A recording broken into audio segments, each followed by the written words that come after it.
आप सभी का स्वागत है। ये प्रेस कॉन्फ्रेंस प्राइमरीली जो special intensive revision SIR election commission of India द्वारा जिसकी तिथि निर्धारित करी गई है उसके लिए जो हमारे नागरिक हैं उनको जागरूक करने के लिए प्रेस कॉन्फ्रेंस बुलाई गई है। विशेषतः इसका मेन काम है जो हमारा इलेक्टोरल रोल है उसका शुद्धिकरण करना। जो हमारे नए वोटर्स हैं उनको मिनिमल मेहनत से उस रोल में जोड़ना। जिनको कोई समस्या है अपने नाम से रिलेटेड इलेक्टोरल रोल में या पिक्चर से रिलेटेड उसको भी सुलझाना। और जो हमारे मृत वोटर्स हैं या जो छोड़ चुके हैं हमारे स्टेट को कहीं और शिफ्ट हो चुके हैं उनका नाम भी मतदाता सूची से हटाना। जो हटाया जाएगा नाम वो वही हटाया जाएगा जिसके प्रॉपर डॉक्यूमेंटेशन के साथ होगा और कोई भी ऐसा अन्य नाम नहीं हटाया जाएगा। इसका मैं आपको पूरा जो शेड्यूल है वो बता देता हूँ। 1/7/2026 1 जुलाई 2026 को इसकी क्वालिफाइंग डेट मानी गई है। इस डेट तक जो भी 18 वर्ष की आयु तक हो गया है उसको इस लिस्ट में जोड़ा जाएगा। पहले काम होगा प्रिपरेटरी फेज का जो 5 जून से लेकर 14 जून तक चलेगा, जिसमें हमारे जितने भी बीएलओज हैं, बीएलएज हैं, हमारे ईआरओज हैं, एईआरओज हैं, सबको ट्रेनिंग कराई जाएगी और सबके लिए फॉर्म वगैरह जो भी है वो प्रिंट किया जाएगा ताकि हम जो आने वाली तिथियों पे हैं सब पूरे संपन्न रहें। जो भी हमारे नागरिकों की समस्या है उससे लेकर और जो भी कठिनाइयाँ आएंगी उससे आराम से निपटान कर सकें उस चीज़ का। जो मेन फेज है जो घर घर जाकर बीएलओज मैपिंग करेंगे लोगों के, वो मैपिंग होगी 15/6/2026 से 14/7/2026 तक। तो ये 1 महीने लंबी एक्सरसाइज चलेगी जिसमें हर बीएलओ हर एक वोटर के घर जाएगा और एक बार नहीं मिलता तो एटलीस्ट 3 अटेम्प्ट्स किए जाएंगे उसके घर जाने के। इसमें क्या होगा, एनुमरेशन फॉर्म दिया जाएगा। जो हमारे नागरिक हैं उनको वो भरेंगे उस एनुमरेशन फॉर्म को।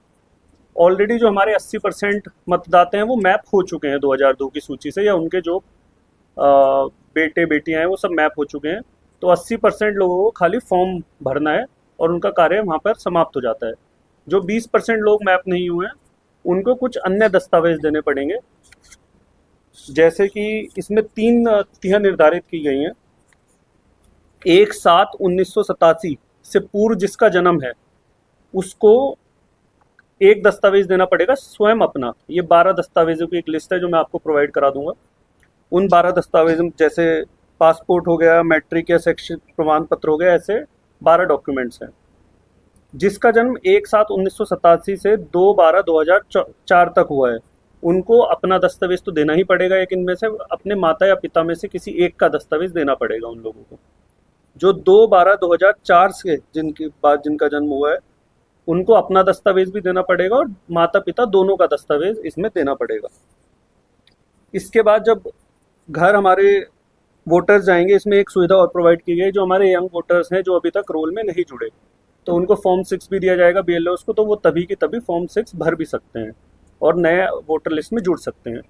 जो लोग अपना फ़ोटो अपडेट कराना चाहते हैं, कई लोगों का फ़ोटो थोड़ा ब्लर है या फिर जिनका नाम थोड़ा अलग है, वो भी चेंजेस करने की सुविधा दी जाएगी सिटीजन्स को। जब ये मैपिंग की एक्सरसाइज हो जाएगी, इसके बाद गाइडलाइंस के हिसाब से 1200 वोटर पर बूथ रखने हैं हमें, तो हम वो रैशनलाइजेशन का फेस पोलिंग बूथ का कर देंगे जिससे जो हमारे सिटीजन हैं उनको सुविधा रहे जब वो वोटिंग करने जाते हैं। रैशनलाइजेशन के बाद जो फाइनल, इसके बाद एक ड्राफ्ट इलेक्टोरल रोल पब्लिश होगी 21/7/2026 को। इसका उद्देश्य ये है कि लोग अपनी इलेक्टोरल रोल में नाम देखें। जिनका नाम है उनका तो नाम जुड़ चुका है, जिनका नाम नहीं है या फिर जिनको लगता है कि मेरे नाम में कुछ गलती है, कुछ और गड़बड़ है, वो सब ईआरओ को अपनी एप्लीकेशन सबमिट करके अपना जो ऑब्जेक्शन है वो दे सकते हैं। जो वोटर लिस्ट पब्लिश होगी वो प्रोमिनेंट पब्लिक प्लेसेस पे भी डाली जाएगी। डीईओ जो हमारे सिरसा के डीईओ की वेबसाइट पे भी डाली जाएगी और सीईओ हरियाणा की वेबसाइट पे भी डाली जाएगी ताकि घर बैठे बैठे लोग संतुष्टि से अपना नाम देख सकें। अगर जो किसी का नाम नहीं है या किसी का नाम गलत जोड़ा गया है या किसी को लगता है कि मेरे नाम में कुछ उसको आपत्ति है किसी भी तरीके की, तो वो अपनी आपत्ति दर्ज करा सकता है। उसके लिए उसको करीब 1 माह का समय दिया जाएगा, 21 जुलाई से लेकर 20 अगस्त तक। इस 1 महीने के टाइम पे वो कोई भी आपत्ति दर्ज करा सकता है।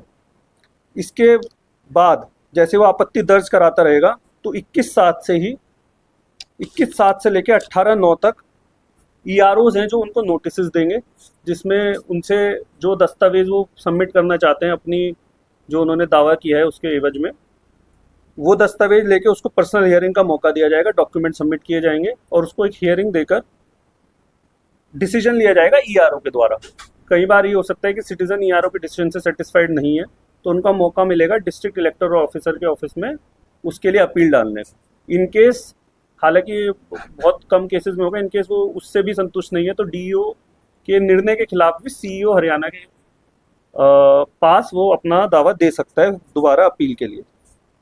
इसके अलावा जो फिर जब सारा फेस हो जाएगा 22 सितंबर को फाइनल जो हमारी मतदाता सूची है उसका अंतिम प्रकाशन कर दिया जाएगा सारे फेस के बाद। इसमें जो डॉक्यूमेंट्स हैं, एक तो मैं आपको उसकी लिस्ट प्रोवाइड करा देता हूँ, एक जो मैंने आपको 3 तिथियां बताई उसका भी आपको एक बार दस्तावेज प्रोवाइड करा देते हैं।